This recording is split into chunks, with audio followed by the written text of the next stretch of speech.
மற்றபடி யார் தலைமையை ஏற்று நாங்கள் போக போறதில்லை. நீ உலக பெரும் செல்வாக்க பெற்று நீ எவ்வளவு புகழ் வெளிச்சத்தவனாரு, நாங்கள் யார் தலைமையேற்று போறதில்லை. நாம் தமிழக கட்சியை கூட்டணிக்கு வாங்க கூப்பிடுறேன்.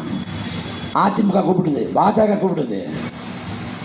போனால் 400 கோடி 500 கோடியை கொட்டி இறப்பான். நாங்கள் சத்திய தலைவனின் பிள்ளைகள், இனத்துக்காக நிற்கிற பிள்ளைகள். பணத்துக்கு ஒருபோதும் விலை போக மாட்டோம். இந்த மண்ணை மக்களை நம்பி நிற்கிறோம். வரலாற்றில் எங்கள் முன்னோர்கள் தவறளித்தார்கள். சீபா ஆதித்தாரும் மாபோசியும் நாங்கள் வைத்த தமிழ் தேசியங்கிற முழக்கத்தை வைத்து அவர்கள் கால ஓட்டத்தில் சமரசம் பண்ணாங்க. அந்த தவறுகளிலிருந்து பாடம் கற்றுக்கொண்ட பிள்ளைகள் நாங்கள் அந்த வரலாற்று தவறை ஒருபோதும் செய்யக்கூடாது என்று உணர்ந்திருக்கிறோம். அதற்காக உங்கள் பிள்ளைகள் இந்த மண்ணுக்காக மக்களுக்காக அயராது களத்தில் பணியாற்றோம்.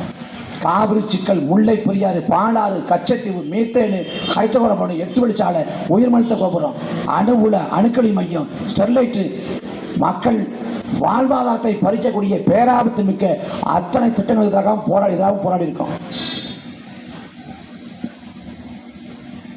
தானே புயல், ஒக்கி புயல், நிவர் புயல், சென்னை பெருவெள்ளம்னு மக்கள் துயருட்ட காலகட்டத்தில் மக்களுக்காக இருக்கோம். மக்களுக்காக இனியும் நிற்போம். மக்கள் எங்களை தோற்கடித்தாலும் சரி, அங்கீகரிக்காவிட்டாலும் சரி, நாங்கள் மக்களோடு நிற்போம். இந்த மண்ணுக்காக மக்களுக்காக வந்த கட்சி நாம் தமிழர் கட்சி தான். அதை தெளிந்து உணர்ந்து உங்கள் பிள்ளைகளுக்கு வாக்கை தாருங்கள், அங்கீகாரத்தை தாருங்கள். மாற்று அரசியல் முழக்கத்தோடு நிற்கிற உங்கள் பிள்ளைகளை ஆச்சரியாரத்தை ஏற்றி வையுங்கள்.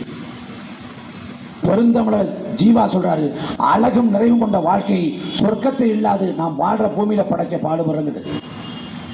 அப்படி அழகும் நிறைவு கொண்ட வாழ்க்கையை சொர்க்கத்தில் அல்லாது பூமியில் படைப்பதற்காக நாம் தமிழக கட்சிக்கு வாக்கு செலுத்துங்கள், அதிகாரத்தை கொடுங்கள்.